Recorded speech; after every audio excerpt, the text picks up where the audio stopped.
Thanks. Joel, thanks for overly kind words. And thanks for y'all for letting me be here today. As Joel mentioned, I'm one of about 200 four-star generals, and I'm assured I'm in the top 196. I want to ask you to do something for me, though. I've gotten to speak since I retired at some amazing places, and I went to the UK and spoke at Oxford, and that's an amazing experience. So I went in, and they took me in a historic room, a lot of polished wood and stuff like that. But right before you go in, they show you a picture of Teddy Roosevelt speaking right from where you're going to speak, just to remind you, you're not Teddy Roosevelt. So I go in to speak, and I've done a little bit of prep, and I think I'm going to do pretty well. But right in front of me, as soon as I started talking, a person falls asleep. And if you've ever tried to speak publicly and right in front of where your gaze is, person's almost snoring, it's really distracting. So I haven't been invited back. So, and that was Annie, my wife. So, if anybody here could help me, just kind of poke her if you see her nodding off, that would be good. But, you know, she's been special to me. And as Joel mentioned, you know, go through a military career, there are points in life that are pretty big deals. And in the Army, when you get selected for Brigadier General, when you're promoted to that, it's a big step. You got about 24, 25 years in service. It's a big step. And it's designed to pump your ego up. And I was assistant division commander for an old friend of mine. So I'm in this ceremony with my parents present, Annie's parents present, a bunch of friends. An old friend of mine pins this general star on me. So I am feeling very good about me. And so I slide up next to Annie and I go, Annie, in your wildest dreams, did you ever think you'd be standing next to me as a brigadier general? And she said, Stan, you're not in my wildest dreams. So, yeah.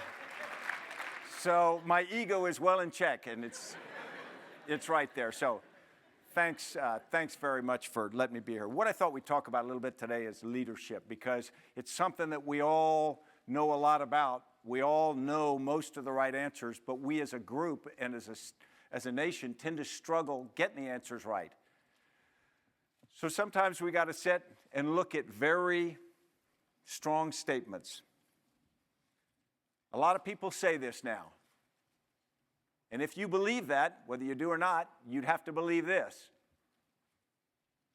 And then we got to look inside, because we go, okay, what would cause that? Why would that be the case? Or is that really true? Now, we're great leaders. But then you look at some of the things that have happened over the last even decade, some of the challenges we faced, and you ask whether we've as effectively dealt with them as we would like to, and it's arguable whether we did.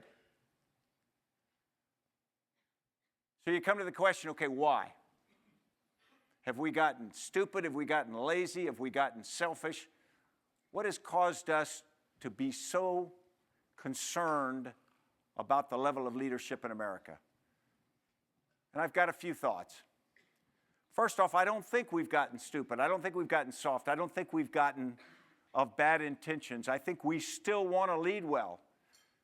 But I think what has happened is we had many, many years in which one model and one style of leadership was rewarded with success. The things that worked well for generations, and so they were reinforced by people wanting to use those more.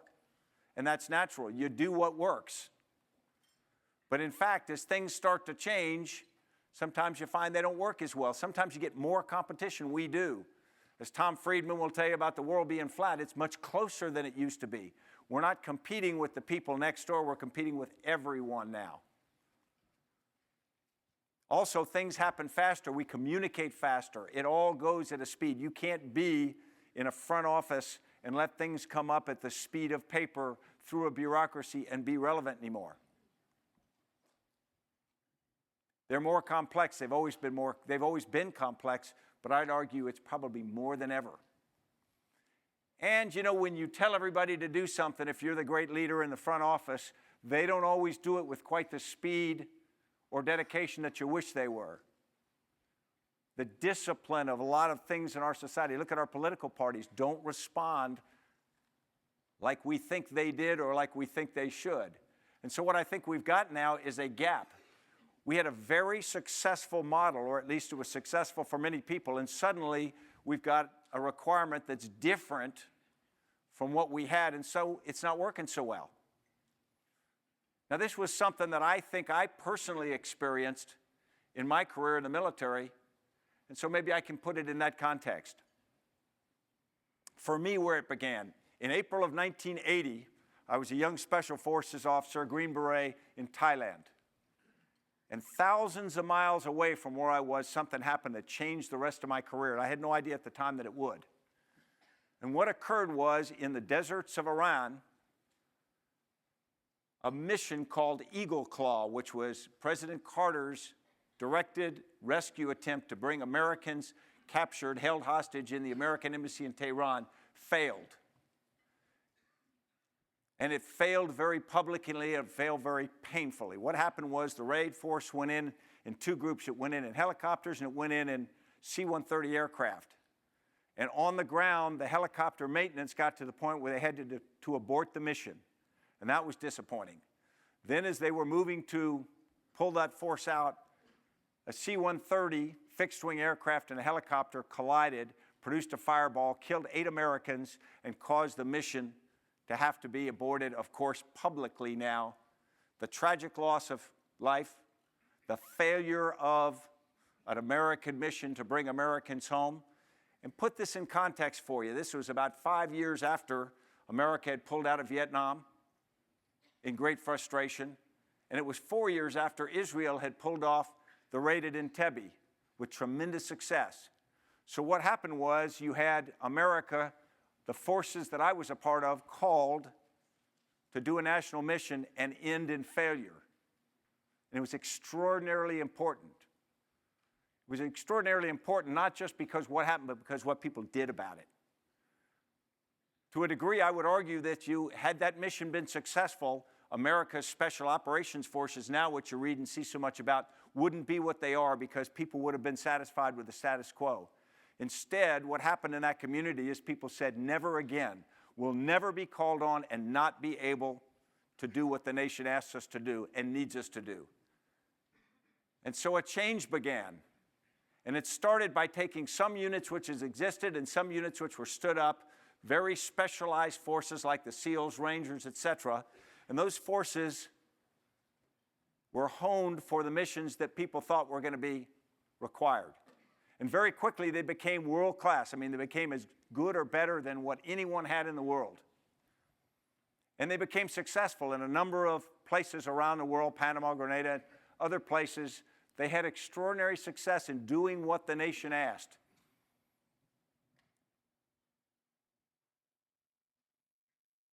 But they were also stovepiped. They tended to grow separately. And when they grew separately, as a lot of cohesive organizations do, they tend to become a bit tribal. I mean, look at any organization that's got great pride in itself, any team, any university, any element, fraternity that feels great, you tend to become so cohesive that nobody's quite as good as you, and so you're not really comfortable dealing with anybody but you. And so we had this very effective but very tribal organization, and to solve this problem, a headquarters was created called Joint Special Operations Command. And this was to create a team of teams to take these organizations and make them into a cohesive organization that could do whatever the nation did. And it was very, very effective, extraordinarily so. But it was also narrowly focused. It was designed for hostage rescue. It was designed for going after people like the Palestinian Liberation Organization. Very finite challenges to specific problems that the nation faced. And that was fine until things changed. Actually, things changed a bit earlier than we think on 9/11, because although a lot of people don't realize it, Al-Qaeda declared war on the United States in 1996. Most Americans didn't know that. Most Americans think it began with the attack on the World Trade Towers on September 11th. But in fact, we had a different challenge in the world. Lots of causes for it, room for about 3 more long-term discussions, but it was a different requirement for a force designed for counter-terrorist operations. Suddenly we had something that was culturally different than what we had faced before. And it was difficult to understand. It didn't have a finite doctrine that was as clear as some of the previous organizations that we'd structured ourselves against. And it was geographically dispersed. It wasn't in one place. It was in a bunch of places. And it moved around all the time. It also had a tendency to change. Everything it did would be for a very short period of time. If you dealt with Al-Qaeda and associated movements 1 month, 3 months later, it was extraordinarily different. And so you had to constantly update your thinking on how you dealt with it. And they operated differently. If you're old enough to remember or read about the terrorist operations in the 1970s and 1980s, they tended to be high-profile things like hijackings or hostage-taking, and then there would be a series of demands made. And the demands would say, release people from prison and we'll release the hostages, or put a certain amount of money or do something like that. This was an era in which terrorists didn't do that. They made a demand like get all Western forces out of the Middle East, which was probably illogical, or at least not going to happen. But then instead of taking hostages and making demands, they simply killed people. They crashed aircraft into towers. They blew things up. And then they looked you in the eye and they said, it's a tough world. How do you like that? So a very different challenge faced us. So there's a gap.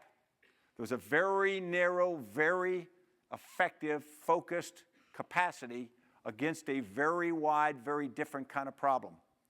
And it took a different approach to deal with it. And the approach is probably pretty common sense. There were a number of organizations that had to become a part of the solution. They were a whole-of-government approach. Different intelligence agencies, Department of State, FBI, and whatnot, all had to become a part of this, and partner nations as well, if we were going to understand and deal with the problem. So that's pretty straightforward. Just get all of these entities, bring them into a single team, and go accomplish a complex requirement.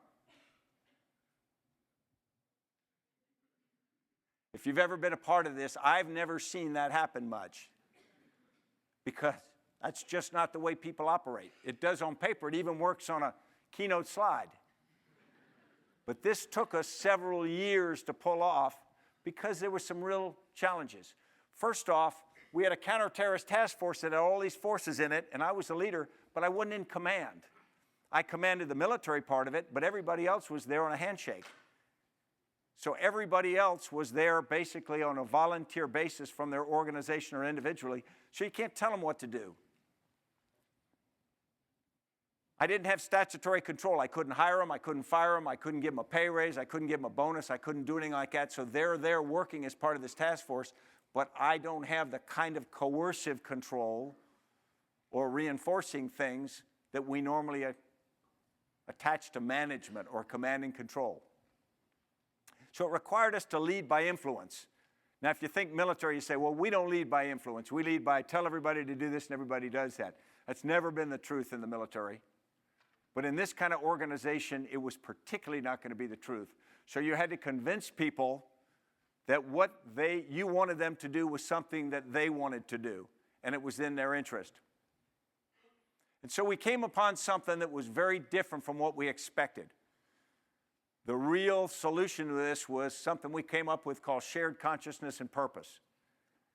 And if you think of it, I grew up with sort of barrel-chested, big-knuckled commandos, and you throw something like that up there, you get your ass kicked, you know? So you had to go back and remind them what it's about, because this is what it's about. It's about winning. Now, I'm not talking just military. If you're in a business, it's about winning what you do. If you're an educator, it's about educating kids. There's some standard of winning in whatever you do, and that's what it's about. So the first thing, if you think about with winning, it's results. You got to figure out what results you are, and you got to identify them. In our case, we had to prevent Al-Qaeda attacks. The second, we had to be effective. And that meant for us very precise operations, the kind you've gotten used to seeing, the raid that got Osama bin Laden, extraordinarily effective in its execution. In this case, you had to be on the right target at the right time every time. But suddenly, you had to do this not once every 3 months. You had to do this 10 times a night because it had to be scalable. The size of the problem that Al-Qaeda and associated movements gave us was extraordinarily different than anything we'd focused before. We were an organization that was designed to be very deliberate in its planning and execution, then very successful, but instead, suddenly we had to do that on a speed that didn't allow you to have centralized control of operations in the way that you were used to. This is 1 month in Iraq, October 2007. That is just key leaders captured or killed. The scope of violence at that point in Iraq was such that that level of effort was required.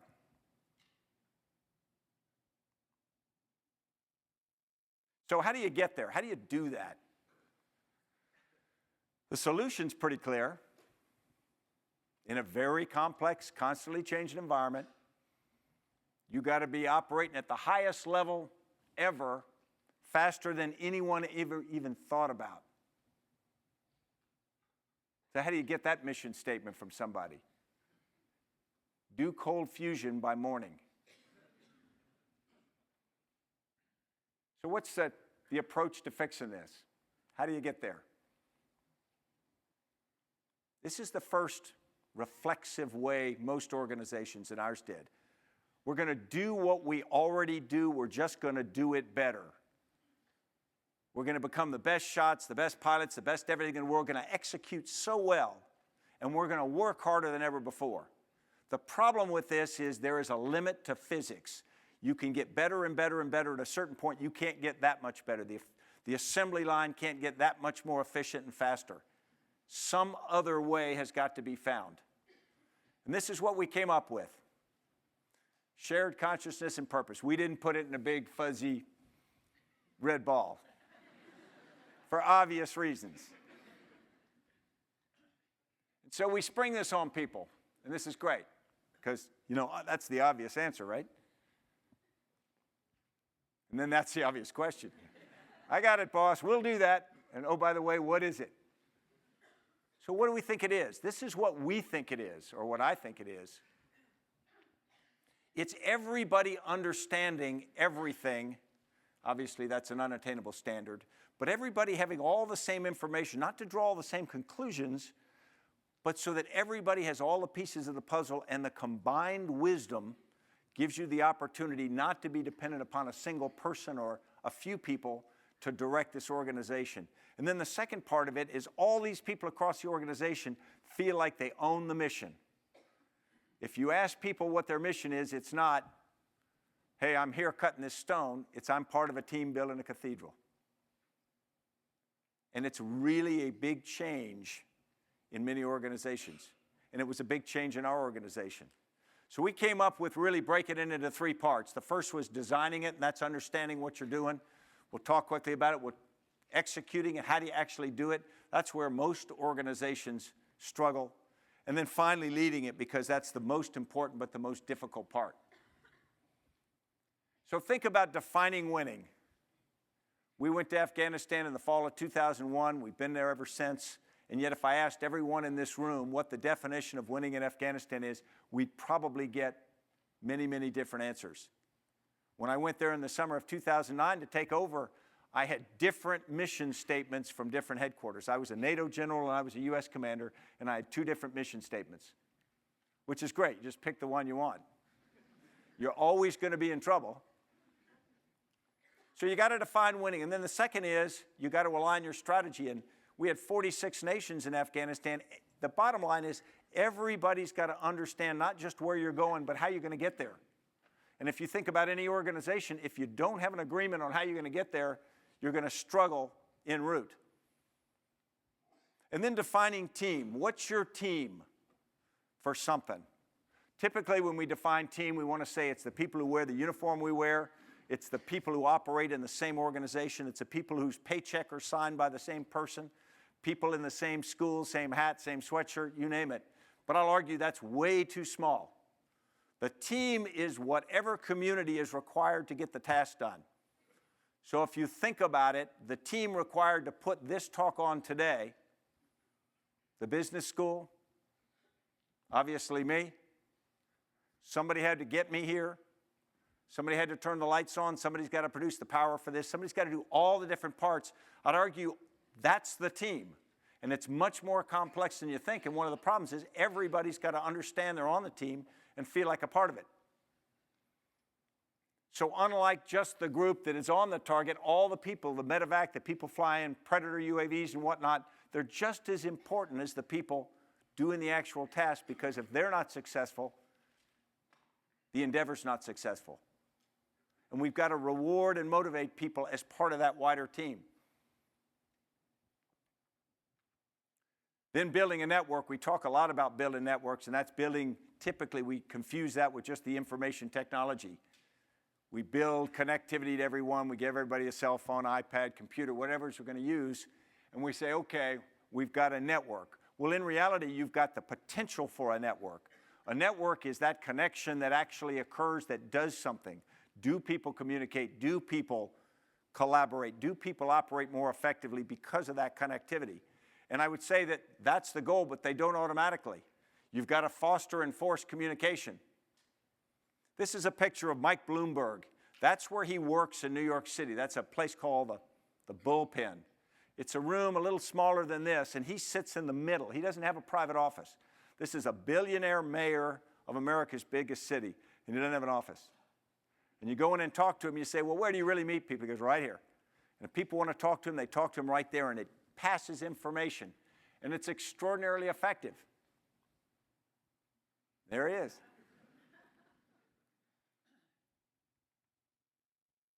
Then you got to do what you say is important. We talk about discipline and prioritizing the effort. This is a tool we used. It's a synchronization matrix. The bottom line is, if you take most people's schedule and you say, first you ask them, what's important to you in your life or your job? And they list it out.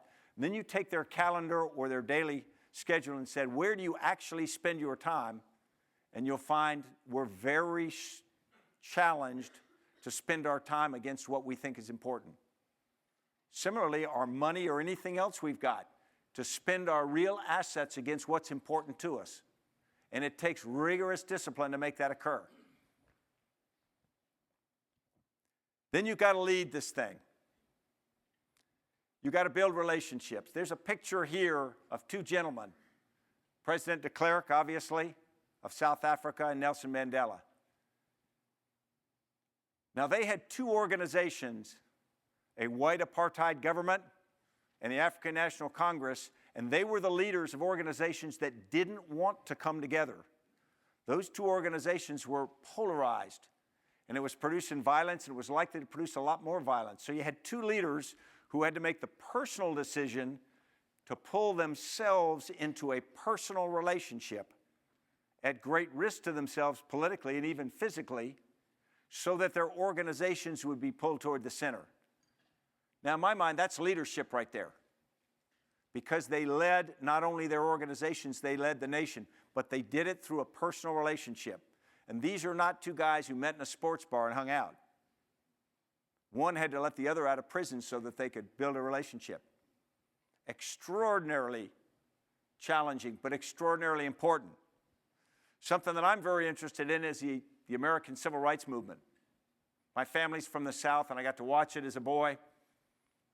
And it was an extraordinary strategy. This is one of the few movements that ever followed a disciplined strategy of nonviolent protest that was successful. And it was a great strategy, and it was disciplined people, but it didn't succeed just because of that. It took an inspirational leader. In fact, leaders. We think of Martin Luther King, but they're actually more than one person. But it took extraordinarily inspirational leaders who were willing to stand up and take that role.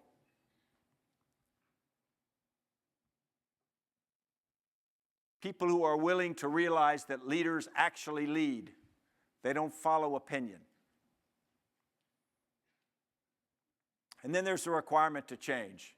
In combat, if you don't change, you pay a price. If you're at Lehman Brothers and you don't pay a price, you get a cardboard box. And so the organization either learns and adapts or it's gone. So what is this? It's shared consciousness and purpose. It's not a cycle that happens in sequence. It's a cycle that happens all the time. At the heart of it, it's communication. Without a doubt, it's more than communication, it's really leadership. And then in reality, and this is what scares people when you actually talk about it, it's culture change. Because why do people form a culture? Because it's comfortable and for them it works. And why do they defend it? Because it's worked for them. So as we go forward to what we call this now as cross-lead, but it's really some common sense forms of leadership.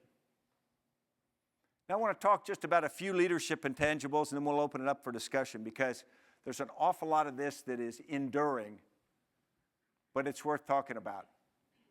That's my only Roman poet quote. It's the only one I know. But it's also important because if you think about leadership, think about people who've actually experienced it and had challenges. If someone's cruised on to success from birth, they're probably not going to have learned as much along the way as someone who's had to climb over a number of things. In business, politics, you name it. So let's talk about some of these. First is your personal interactions. You are, as a leader, extraordinarily important. You don't think of it. We're not raised to have big egos. When I was young, I never thought of myself as any other of the knuckleheads, and I was, and I still am. But when I was a battalion commander, I used to write personal notes, and one time I wrote a note to some wives in the unit that Annie had recommended I do because they'd done a lot of good work for it, and went over to their quarters, and one of the notes was framed. It was a handwritten note, just a thank you note, and they had it framed on the wall, the wife did. And you suddenly realize how important thanking people is, and how important you as a leader can be. You can have that impact. It doesn't mean you think you're a cool person, but it does mean you can touch people, and you should do that. So every time you have interactions, you got to figure out, how can I get this right? And you may have 150 in a day. And if you're a senior leader, for me, the litmus test I always told people was, if you talk to someone and they're going to go home that night and tell their spouse about the conversation, then you're a senior leader. And every comment you make to someone matters, because if you're flip or you're tired or you're cranky or whatever, they're going to go home and tell their spouse that. But if you're positive and upbeat and do the kinds of things you want to do as a leader, they're going to do that. And that's what you want to be. But your interactions are hard. I remember standing next to the hospital bed in the center, and that young Afghan soldier had lost both legs. And guess what? He's not going to get the kind of medical care there that we give our veterans here. He gets pretty good medical care, but then he goes back out into society. He doesn't get the kind of prosthesis that we would give our forces because they can't afford it. This kid asked me if we could get him legs so he could go back into the fight. So your personal interactions not only affect them, but if you're human, they affect you. And then there's time and energy management. You only got a certain amount. These are two brothers that worked for me for a number of years. This is their typical pose. There's only so much of you, and you can't create any more. You can't drink energy drink and get 3 more hours out of the day. You can try that for a while, but pretty soon what you'll find is you run out and the people around you fall down. So suddenly you got to do a couple things. One, you got to realize you're human, and the second, you got to realize the people around you are human, and you've got to take care of them just like you take care of yourself. Obviously, I did a good job of them. You're going to work up and out as well. We all get very comfortable dealing with the people that work for us because they typically are going to be cheerier and more pleasant to us because we pay them or we rate them or whatever. But you're going to have to work up and out. In many cases, as you get more senior, the most important thing you do for the people below you is to work well with the people above you. And you owe it to them. You owe it to your bosses and your peers to keep them informed, to develop the kind of relationship. But every once in a while, you owe it to them to just reach up and say, hey, thanks, you're doing a good job. And we think of that as being a sycophant or sucking up. No, sometimes it's just senior people supporting each other. Because unless you're not human, you're going to need that. People ask me, when do I lead by example? I'll tell you, you're leading by example every moment of every day. Either a good example or a bad example, but you are. People watch everything you do. They don't watch just when you're up on stage giving the talk. They watch everything else. If you double park your car out there when it's not allowed, come in, give a great talk, and then other people say that, that's going to get out there, and pretty soon that's going to be that sucker who double parks. Hugely important. The guy on the left, I was talking to a British NCO. They had just gone into the Helmand River Valley, summer 2009, had lost his brother a few months prior in Iraq when I was there. And so as you're dealing with people like that, you're showing them not just that you care, but you're showing you're willing to be in Helmand with them. You're willing to be there when it's late, when it's dangerous, when it's cold, whatever it is people don't like, you're willing to do that. And then inclusion. What's most important? I played junior varsity basketball when I was in high school at one point. And I was like the 7th guy on about a 10 or 12-man team. But he only played about 6 guys. So the whole year, I got in the game one time for about 20 seconds. I got a shot off and I hit it. I had the highest shooting percentage in the team. So I haven't got any phone calls asking me to the NBA, but the funny thing about it is when we drove to games, I wasn't excited because I knew I wasn't going to play.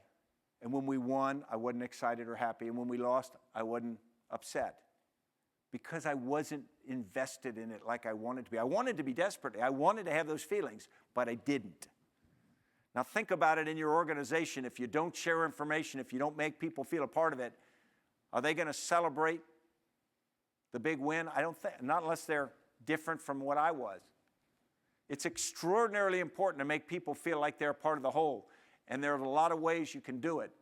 But the first thing is just tell them. Just bring them in. Just trust them. Just give them something. And then the final is really leadership during crises. If you haven't had any crises, hang on. They're coming. You are going to face some. And the problem with a crisis, it's not like the movie where the crisis arises and you know exactly what to do. If that happens, it's not a crisis. It's the crisis when it arises and you go, holy smoke, this has never happened before. What do we do? And everybody looks at you. And that's the first thing that happens. Everybody looks at you. The picture in the center, this was when an American jet, at the request of a coalition force, dropped 2 bombs on some fuel trucks that had been hijacked by the Taliban. The problem is they were surrounded by civilians when they dropped them. And about 100 civilians were killed. Nobody tried to do the wrong thing. There was no evil. But about 100 civilians were killed. So we suddenly had a crisis with the Afghan people. We had a crisis with the Afghan president. We had a crisis with the coalition partner who had dropped it because they were upset and they were worried about recriminations on themselves. We had levels of crises. So what do? What I did was the first thing I did is try to, across the force, communicate what's the right thing. I called President Karzai. I went on TV and apologized to the Afghan people. I dealt with the coalition force as openly as I could, but I said, we're going to do the right thing here. We're not going to try to hide it. We're not going to try to shape that it wasn't what it is. And the whole time you try to be the example because everybody's watching how you respond. Everybody watches your body language, whether you're calm, whether you're not, and whether you operate from a moral compass that they want to believe in. Because as soon as they see you cutting corners or shaving edges, your regard, even if you get away with it, is gone. So this is what I came to believe. People ask me often whether leadership is something that's born with or whether it's taught. I think you can teach it. The biggest thing is people just have to make a decision to be a leader, because the thing about leadership is it's not that complex, but it's really hard. I can tell you all the right answers to be a leader and you won't write them down because you'll know them all. But it's like knowing the right answer to be in great physical shape or to be very well read or to speak 6 languages. The difference is just doing it. And that's where leadership falls. Thanks, and I'll open it to your questions.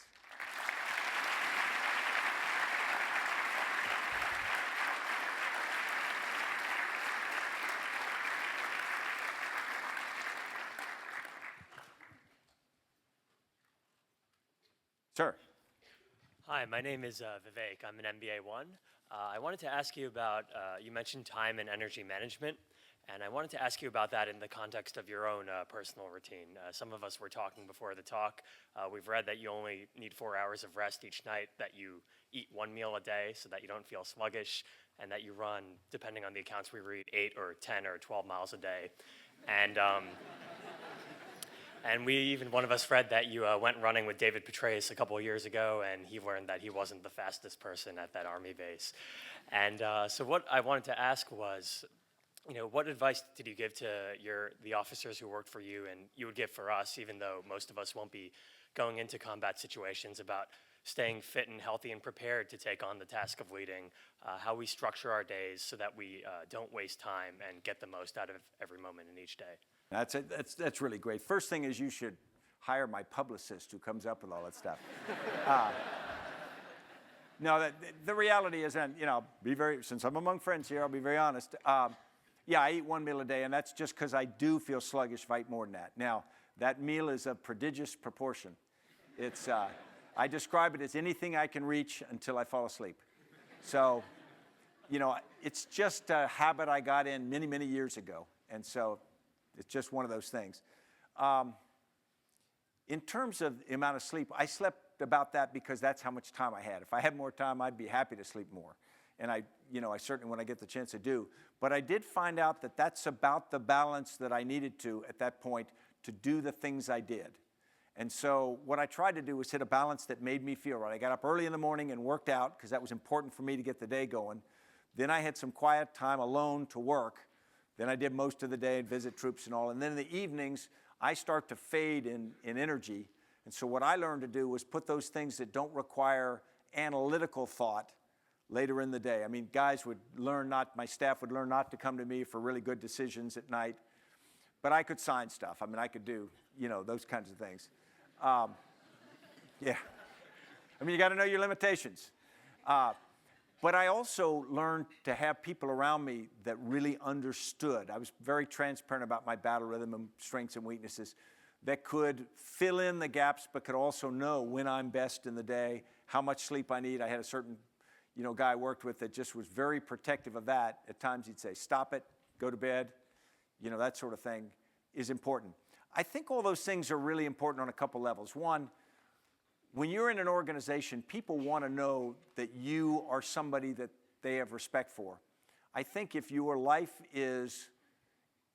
health is in a shambles, if your finances are in a shambles, if your personal life's in a shambles, you're not going to build as much confidence in them as if you got your act together. So it's just like if they see you cheat on your taxes, and they wonder how you're going to deal with them in a business sense, they're going to do the calculation. If he lies to the U.S. government, he might lie to me too. All those things matter, and I think you don't need to make a big publicity about it. People will watch you enough to know whether you've kept up. But it's not something just for you. You owe it to them. Thanks. Hi, sir. Rob Simmons, class of 98, company C2. I'm here in the ed school and thinking a lot about unit readiness and how leaders assess their collective units. And especially under circumstances where they're doing something new, like a new product or a new development, or in your case, a new Afghan unit getting ready to do something. And kind of what are the metrics and what are your thinking around that we can benefit from? Yeah, I don't know if you'll benefit from it, Rob. Thanks. The key thing about metrics is we tend to measure what's easy to measure, and we tend to struggle with measuring the things that really tell us what we want to. What you're trying to measure in a new organization is, can it do what the organization is designed for? And so until you get a chance to use it, you're trying to create the analog of that, and how many ways can you measure it? In military units, we would measure how much equipment they had, how many senior leaders, do they have the right number of people, do they have the right ranks, do they have the right amount of equipment? it tells you some stuff, but it's a predictor, but it's not any guarantee that that organization can function. And so, obviously, what I would do is those basic ones are pretty empirical. I would then try to develop some tests which tell me how they do. The first would be cohesion, though. Does that organization, can it do stuff together? And so, to a degree, even if the organization's task was to do something you can't measure, let's say, if their task is to put out forest fires, but you can't go light forest fires to check if they can do it, I'd go, well, you can, but what I would do is I'd say, what do you really need to fight a forest fire? You need people who are pretty physically fit, you need people who understand the science of it, and you need people who work together as a team. And if I had to go find something that requires them to work together as a team and maybe think a little bit in the process, I'd do that. Some physical things that, tasks that go as team sports, I think would be very, very good. For more complex things in business, you're on your own. Thanks. Thank you, General, for coming. My name is Mubarak Imam, and I'm curious about what actions do you think the U.S. and Pakistan can take to make Pakistan a safer place? That's a great one. If you go back and you look at the history between the United States and Pakistan, of course, Pakistan formed in 1947, it's been uneven. There's been a series of periods when Pakistan felt as though they were the better partner for America during the Cold War, during the 1980s when they were the conduit for support to the Mujahideen, during 1970 when Henry Kissinger went through Pakistan in preparation for the China trip, preparation for the China trip that Nixon took. Pakistan felt like they'd done more than America was doing in return. And then it goes turnabout, and there are periods where America thinks that America's doing more and Pakistan is supporting the Taliban or supporting Lashkar-e-Taiba or you name it. So this huge amount of mistrust. I think the most important thing we can do is everybody step back and do a reset. People think, what's the most important part of our relationship with Pakistan? And that's Al-Qaeda. And I would argue it's not. Al-Qaeda matters. But if you look at Pakistan's strategic interests, which are security from India in the region, its economy, its management of water, which is a problem, its management of electricity, and the fact that Pakistan has never had a civilian-to-civilian government transfer. It's always, of 64 years of history, 32 have been military leadership, 32 have been civilian. What Pakistan needs is help shaping itself for its big strategic challenges in the world. And I'd like to believe America can be a partner for that, because America benefits from the idea of Pakistan being, 170 million people, as a stable nation in that region. So I think we've got to raise the discussion a little bit higher to the strategic level, and we've got to stop poking each other in the eye on some of the more tactical things. There are different tactical objectives, but the biggest thing is trust. I mean, we are at this point now where the deficit of trust makes everything hard. And if we could work on one thing before we work on anything else, it would just be trust over and over. I know that sounds simple, but it's like leadership. Answer's simple, executing it's really hard. Thank you. Thank you. Ma'am. Hi, thank you so much for being here today, General McChrystal. My name's Rachel Brulé. I am a PhD student in political science here, and I actually had a little bit of a chance to observe some of your great work when I was at Special Operations, Low Intensity Conflict, working on Afghan reconstruction under Colonel Dallas Brown. But I had a kind of more conceptual question to ask you, going back to one of the final themes of your presentation on the importance of cultural change. And so I wanted to push you a little bit more on that and to say, when you're thinking about cultural change, that's not just between individuals, so you're not just talking about leading by example, but you're really talking about kind of, group level changes across groups that you can't influence or interact with individually.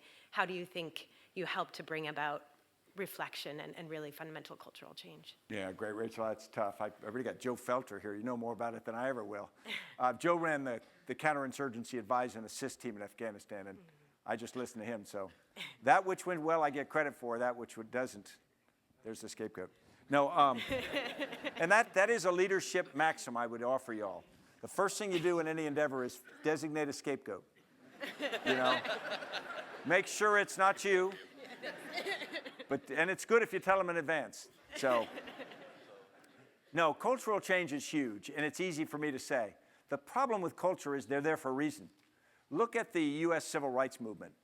When the case of giving all Americans their rights, it wasn't just a case of, okay, we'll give everybody their rights. The problem is that comes at someone else's expense. Whether it's really them giving up money or something, no, it's giving up. Some people in the South perceived that they were going to lose their position in society if everybody had equal opportunity. And so you have this great, why should I buy into cultural change if my life's going to be harder, or my part of whatever it is I'm interested in is going to be less?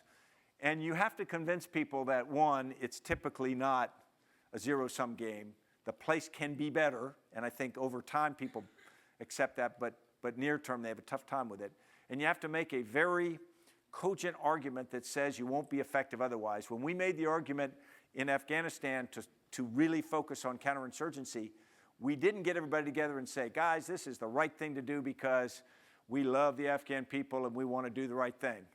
Even though that was true, the argument was that we'll lose if we don't do this. This is the only way to succeed. And that's interesting because people drop back and they go, wow, really? I say, yeah, absolutely. And so then you can push cultural change if they think that's what has to happen to move forward. You know, the South had to change. The Mubarak regime, Egypt had to change. But a lot of people, Syria has to change. But think about it now. There are a lot of groups in Syria for whom change will be cultural change as well as political change.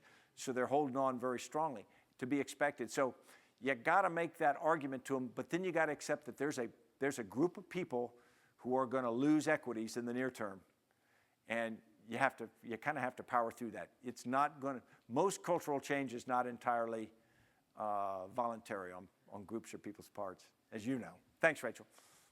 Oh, sorry. Ma'am.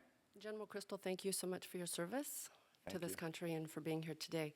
My name is Colleen Mizuki, and I'm a member of a nascent institute looking at innovative ways to help our veterans after their deployment to a combat zone. And very, I think importantly, I also volunteer to work with soldiers and family members in the reintegration process. So you talked about, leadership not being complex, but very hard. And I think that for me, what underlines everything you've talked about and, say, counterinsurgency approach in Afghanistan is mindset change. So I wonder if you have some words of wisdom that I can pass on to soldiers that I work with in helping them understand that after very difficult experiences in combat, how can they accept that mindset change is possible, that it's not complex, but it's also not very easy? Thank you. That's a great point. Thanks for what you're doing. Yeah, mindset is extraordinarily important. What you do, why you did it, and what you did is important. And if you think about veterans, sometimes they don't have a problem going, but when we ask someone to go into the military and go to war, what have we really asked them? You say, well, we've asked you to take a job and do whatever. No, we've really asked them to believe. We've said, we're asking you to push the I believe button in your nation, in your leadership, and the fact we'll take care of you. I mean, it's a huge leap of faith for a young person to go in the military and go forward to combat because the nation says, hey, we love you. They've bought into that. They believed. Now there's the second part of it. I used to go around to battlefields and places in D.C. and whatnot, and I'd see monuments. And I'd say, wow, this is a monument to the ego of the people who were there, and they really just want their head patted for the fact they did that and whatnot. And that's not it at all. As I got older, I realized that's the opposite of it. When you go to a monument like the World War II Veterans Memorial there in D.C., what you really see is of the 8 million Americans who served in uniform and then all the families who were touched by it. You know, war is pretty ugly. When you're up close to it, it doesn't feel good. It doesn't feel clean. It's war, and it's frustrating, and it never comes out exactly like you want it to. But at the end of the day, what we've got to reassure people and what monuments do is they basically tell people, You did what we asked you to do. When the nation asked you to do something, you did that. You stood, you served, you sacrificed, whatever it is we asked. And that's what I think people are looking for. They're looking for some reassurance that they did what was asked. And when we go to veterans now, what I think we've got to do, particularly, these wars aren't particularly popular. I'm not that excited about them. But I would tell you, what we've got to do is convince the young people who suffer from different kinds of stress or physical injuries, hey, thanks, you did what we asked you to do. And that's pretty darn good. And that's got to be totally separate from all the other things. Let me thank everybody for being here today. I really appreciate it.